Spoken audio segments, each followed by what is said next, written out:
प्यारे विद्यार्थियों नमस्कार। स्वागत है आप सभी का क्रांति क्लासेज के आपके अपने यूट्यूब चैनल पर। तो आज की क्लास में देखिए हम बात करने वाले हैं चतुर्थ श्रेणी 2025 की परीक्षा के लिए हिंदी व्याकरण के मोस्ट इंपोर्टेंट प्रश्न के ऊपर। तो जितने भी छात्र छात्राएं चतुर्थ श्रेणी 2025 की तैयारी कर रहे हैं, आज की क्लास को आप सभी को एंड तक वॉच करना है। प्रत्येक प्रश्न का आंसर आपको साथ साथ में बताते रहना है। तो बिना किसी देर के आज के महत्वपूर्ण प्रश्नों की क्लास को शुरू करते हैं। पहला प्रश्न आपसे पूछा गया है, निम्न में से आकाश का पर्यायवाची कौन सा नहीं है? अक्ष, फलक, अब्र या फिर शून्य। जल्दी से पहले प्रश्न का राइट आंसर बताइए। आकाश का पर्यायवाची इनमें से कौन सा नहीं है, यही आप सभी से पूछा गया है। तो जल्दी से सभी विद्यार्थी इसका आंसर बताइए। तो देखिए दोस्तों, आकाश का पर्यायवाची देखिए फलक की बात करूं, अब्र की बात करूं, शून्य की बात करूं, ये सभी आपके आकाश के पर्यायवाची हैं। लेकिन देखिए जो अक्ष है वो आकाश का पर्यायवाची नहीं है, बल्कि ये दोस्तों आंख का पर्यायवाची है। तो यही इस प्रश्न का बिल्कुल करेक्ट आंसर हो जाएगा। चलिए बढ़ते हैं जल्दी से अगले प्रश्न की ओर। अगला प्रश्न पूछा गया, सम्मान में दी जाने वाली भेंट को दोस्तों वाक्यांश के लिए एक शब्द कौन सा होगा? पुरस्कार, उपहार, नजराना या फिर नक्सीर। जल्दी से सभी इसका आंसर बताइए। सम्मान में दी जाने वाली भेंट को दोस्तों क्या कहा जाता है, यही आप सभी से पूछा गया है। तो सभी विद्यार्थी कमेंट करके इसका आंसर बताइए, कौन सा ऑप्शन यहाँ पर राइट आंसर हो जाएगा। इंपॉर्टेंट प्रश्न तो परीक्षा में पूछा जाता है, तो सभी को इसका आंसर बताना है। तो बात करें इसके राइट आंसर की, सम्मान में दी जाने वाली भेंट को दोस्तों नजराना कहा जाता है। तीसरा ऑप्शन इस प्रश्न का करेक्ट आंसर हो जाएगा। अगला देखिए, अगला पूछा गया, निम्न में से किस शब्द में विसर्ग संधि का प्रयोग नहीं हुआ है? पुरस्कार, आयुर्वेद, निष्कलंक या फिर नमस्ते। सभी विद्यार्थी कमेंट करके इसका आंसर बताइए, कौन से शब्द में आपके विसर्ग संधि का प्रयोग नहीं हुआ है। इंपॉर्टेंट प्रश्न, तो ऐसे ही प्रश्न आपको एग्जाम में देखने को मिलेंगे। तो कौन सा ऑप्शन यहाँ पर राइट आंसर हो जाएगा, सभी को कमेंट बॉक्स में आंसर बताना है। तो यहाँ पे देखिए निष्कलंक शब्द में आपके देखिए विसर्ग संधि का प्रयोग नहीं हुआ, क्योंकि यहाँ पर दोस्तों आपके व्यंजन संधि है। तो तीसरा ऑप्शन जिसने भी सही किया उन सभी का यहाँ पर बिल्कुल करेक्ट आंसर हो जाएगा। बाकी पुरस्कार के अंदर देखिए पुरहदनकार, यहाँ पे जो संधि होगी वो आपके विसर्ग संधि होगी। आयुर्वेद देखिए आयुधन वेद, यहाँ पर भी जो संधि होगी वो आपके विसर्ग संधि होगी। और नमस्ते में नमः दंते, यहाँ पर भी व्यंजन जो विसर्ग संधि है उसका प्रयोग है, जबकि निष्कलंक में आपके व्यंजन संधि का प्रयोग हुआ है। अगला पूछा गया, निम्न में से किस शब्द में तद्धित प्रत्यय का प्रयोग हुआ है? धावक, मौसेरा, कटाई या फिर ढक्कन। सभी विद्यार्थी कमेंट करके इसका आंसर बताइए, कौन सा शब्द है जहां पर तद्धित प्रत्यय का प्रयोग हुआ है।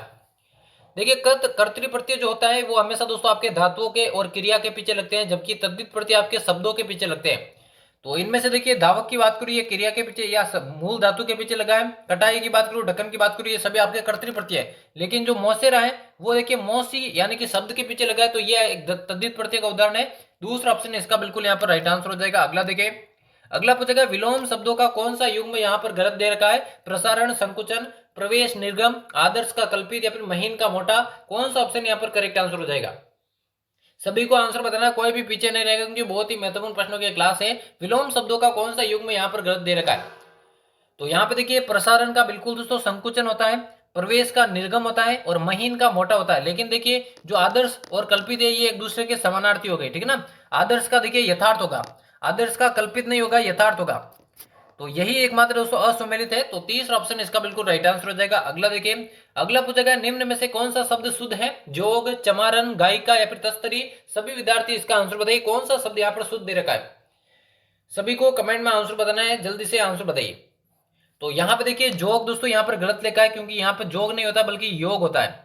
यहाँ पे चमारन भी गलत लिखा है, क्योंकि चमारन नहीं होता बल्कि चमारिन होता है, चमारिन होता है। तस्तरी भी गलत लगा, क्योंकि यहाँ पे स सलगम वाला आएगा, ठीक है ना, स सलगम वाला तो स आएगा। तो यहाँ पे देखिए एकमात्र जो शुद्ध शब्द है वो हो जाएगा आपके गायिका। बाकी तीनों गलत है और गलत के मैंने शुद्ध आपको बता दिए।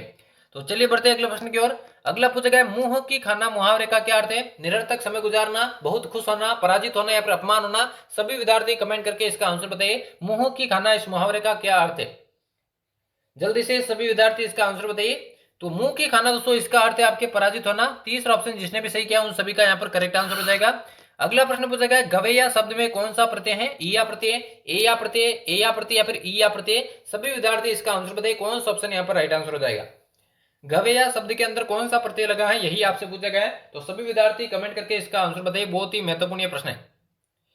तो गवैया शब्द की बात करूं, यहां पर देखिए आपके ए या प्रत्यय लगा है। दूसरा ऑप्शन इस प्रश्न का करेक्ट आंसर हो जाएगा। अगला प्रश्न पूछा गया, व्यवहार से बना विशेषण शब्द इनमें से कौन सा है? व्यवहारिक, व्यवहारिक, व्यवहारिक या फिर व्यावहारिक। कौन सा ऑप्शन यहाँ पर राइट आंसर हो जाएगा?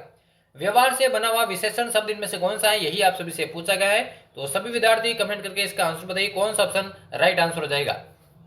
तो व्यवहार से बना हुआ जो विशेषण शब्द है वो हो जाएगा दोस्तों आपके व्यवहारिक। व्यवहार के अंदर एक प्रति लगाने से दोस्तों व्यवहारिक बनता है। चौथा ऑप्शन इसका राइट आंसर हो जाएगा और ये शब्द शुद्धि के अंदर भी पूछा जाता है। अगला पूछा गया सुकृति का विलोम शब्द क्या होगा? प्रकृति, अनुकृति, प्रतिकृति या फिर दुष्कृति। सभी विद्यार्थी कमेंट करके इसका आंसर बताइए। सुकृति का विलोम शब्द इनमें से क्या होने वाला है? तो जल्दी से सभी विद्यार्थी इस प्रश्न का आंसर बताइए। कौन सा ऑप्शन यहाँ पर करेक्ट आंसर हो जाएगा? सुकृति का विलोम शब्द आपको बताना है। तो बात करें इस प्रश्न के राइट आंसर की, सुकृति का विलोम शब्द हो जाएगा दोस्तों दुष्कृति। चौथा ऑप्शन इसका बिल्कुल राइट आंसर हो जाएगा। अगला देखिए, अगला पूछा गया इनमें से कौन सा शब्द तत्सम है? सूरज, सावन, रुक्ष या फिर बिच्छू। सभी विद्यार्थी कमेंट में इसका आंसर बताइए। कौन सा ऑप्शन राइट आंसर हो जाएगा?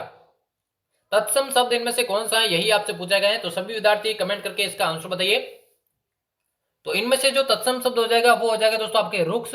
तीसरा ऑप्शन इसका बिल्कुल राइट आंसर हो जाएगा। और क्लास के एंड में बताना है यहाँ से कितने प्रश्न आपके करेक्ट होते हैं, ताकि आपको अपनी तैयारी का मालूम चल सका कितनी आपकी तैयारी हो रही है।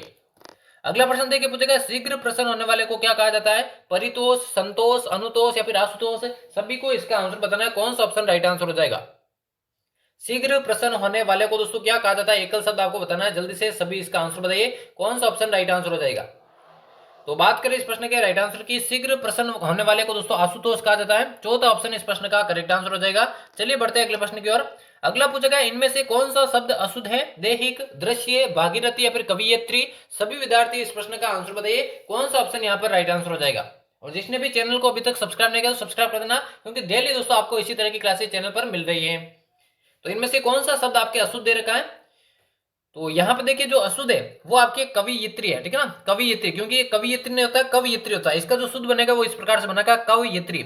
मात्रा केवल दो शब्दों पे या दो जो है वर्णों पर या अक्षरों पर आएगी, बाकी तीनों सही है। तीनों को आपको देख लेना, ये भी पूछे जाते हैं। अगला देखिए, पूछेगा इक नागिन और पंख लगाई उक्त लोकोक्ति का उचित भावार्थ क्या है? अत्यधिक जहर चढ़ना, नागिन के पंख लग जाना, एक दोस्त के साथ दूसरे दोस्त का जुड़ना या फिर सोच समझकर कार्य करना। इक नागिन और पंख लगाई, इसका क्या अर्थ है? ये लोकोक्ति है दोस्तों, एग्जाम में पूछी जाती है, तो सभी को इसका आंसर बताना है। तो इस लोकोक्ति का जो अर्थ हो जाएगा वो हो जाएगा दोस्तों एक दोस्त के साथ दूसरे दोस्त का जुड़ना। तीसरा ऑप्शन इस प्रश्न का करेक्ट आंसर हो जाएगा। अगला प्रश्न देखिए, अगला पूछेगा सट प्लस आनंद शब्द की सही संधि क्या होगी? सडानन, सटानन, सडानन या फिर सडनन। सभी विद्यार्थी इसका आंसर बताइए। कौन सा ऑप्शन राइट आंसर हो जाएगा? सट प्लस आनंद शब्द की सही संधि कौन सी होने वाली है? यहां पर यही आपसे पूछा गया है। तो सट प्लस आनंद, इसकी जो सही संधि होगी वो आपके सडानन होगी। तीसरा ऑप्शन इसका राइट आंसर हो जाएगी। व्यंजन संधि का प्रयोग यहाँ पर किया गया है। अगला देखिए, पूछेगा निम्न में से पुल्लिंग शब्द कौन सा है? बहार, मेघ, मेगा या फिर करुणा। सभी विद्यार्थी इसका आंसर बताइए। कौन सा ऑप्शन राइट आंसर हो जाएगा? और चैनल पर देखिए अलग से प्लेलिस्ट बना दी गई है, जहां पर चतुर्श्रेणी की दोस्तों सारी क्लासेज आपको मिल जाएगी। तो पुल्लिंग शब्द इनमें से कौन सा है? तो देखिए बहार ये आपके स्त्रीलिंग माता है, मेगा ये स्त्रीलिंग माता है, करुणा स्त्रीलिंग माता है, लेकिन जो मेघ है, मेघ का अर्थ होता है बादल, ये आपके दोस्तों पुल्लिंग में आते हैं। दूसरा ऑप्शन करेक्ट आंसर हो जाएगा। अगला पूछेगा निम्नलिखित में से कौन सा एक वचन नहीं है? सुई, घड़ा, दवा या फिर अध्यापक गण। सभी विद्यार्थी कमेंट करके इसका आंसर बताइए। इनमें से कौन सा एक वचन नहीं है? तो जल्दी से सभी विद्यार्थी इसका आंसर बताइए। कौन सा ऑप्शन करेक्ट आंसर हो जाएगा? बहुत ही महत्वपूर्ण प्रश्न तो एग्जाम में एसजीटी पूछा जाता है। तो इनमें से देखिए जो अध्यापक गण है वो आपके एक वचन में नहीं है, बाकी सभी एक वचन में है। चौथा ऑप्शन इसका राइट आंसर हो जाएगा। अगला प्रश्न पूछेगा अशुद्ध वाक्य छांटिए। अशुद्ध वाक्य इनमें से छांटना है। वह गुलामी की बेड़ियों में झगड़ा था, आत्मा अमर है, सत्य बोलना उसकी आदत था, वह अपनी धुन में जा रही है। जल्दी से इस प्रश्न का आंसर बताइए। कौन सा इनमें से अशुद्ध वाक्य है? तो प्रत्येक शब्द को दोस्तों अच्छे से वॉच करना है। दोस्तों एक भी शब्द अगर गलत हो जाता है ना तो पूरा वाक्य आपके गलत होता है। तो यहाँ पे देखिए अगर आपने अच्छे से वॉच किया होगा तो देखिए यहाँ पे सत्य बोलना उसकी आदत था, आदत था नहीं बल्कि आदत थी। यहाँ पर देखिए थी आएगा। तो अगर एक भी शब्द गलत होता है तो पूरा वाक्य आपके दोस्तों अशुद्ध माना जाएगा। तो तीसरा ऑप्शन यहाँ पर इसका राइट आंसर हो जाएगा। अगला देखिए पूछेगा बाइलेटरल का हिंदी समकक्ष शब्द कौन सा है? द्विवर्षीय, विधेयक, द्विपक्षीय या फिर निकाय। सभी विद्यार्थी इसका आंसर बताइए। बाइलेटरल का हिंदी समकक्ष शब्द कौन सा है? तो जल्दी से सभी विद्यार्थी इसका आंसर बताइए। कौन सा ऑप्शन करेक्ट आंसर हो जाएगा? तो बाइलेटरल की बात करूं, इसका हिंदी समकक्ष होता है दोस्तों द्विपक्षीय, यानी कि दो पक्षों से जो संबंधित होता है। तीसरा ऑप्शन इसका राइट आंसर हो जाएगा। और आज के महत्वपूर्ण प्रश्नों की क्लास का ये लास्ट प्रश्न होने वाला है। यहाँ पर आपसे पूछा गया जर्नल का हिंदी शब्द कौन सा होगा? न्यायिक, पत्रिका, संयुक्त या फिर वेद्य। सभी विद्यार्थी कमेंट में इसका आंसर बताइए। जर्नल शब्द का सही हिंदी शब्द कौन सा होने वाला है? तो जल्दी से सभी विद्यार्थी कमेंट में इस प्रश्न का आंसर बताइए। और यहाँ से कितने प्रश्न आपने सही किए हैं ईमानदारी से आपको कमेंट बॉक्स में बताना है, जिससे आपको अपनी तैयारी का मालूम चल सके। तो जर्नल शब्द का जो सही हिंदी समकक्ष शब्द होगा वो होगा दोस्तों पत्रिका। दूसरा ऑप्शन इसका बिल्कुल राइट आंसर हो जाएगा। तो यहाँ पर हमारे चतुर्थ श्रेणी 2025 की परीक्षा के लिए हिंदी व्याकरण के मोस्ट इंपोर्टेंट प्रश्नों की क्लास समाप्त होती है। उम्मीद करता हूँ क्लास आप सभी को पसंद आएगी। डेली चैनल पर इसी तरह की क्लासेस पाने के लिए चैनल को सब्सक्राइब करके बेल आइकन को प्रेस कर देना। अपने सभी साथियों में क्लास को शेयर कर देना। यहाँ से कितने प्रश्न आपने सही किए ये भी आपको कमेंट बॉक्स में बताना है। तो मिलते हैं किसी और नई क्लास में, तब तक लेते हैं आप सभी से अलविदा। धन्यवाद।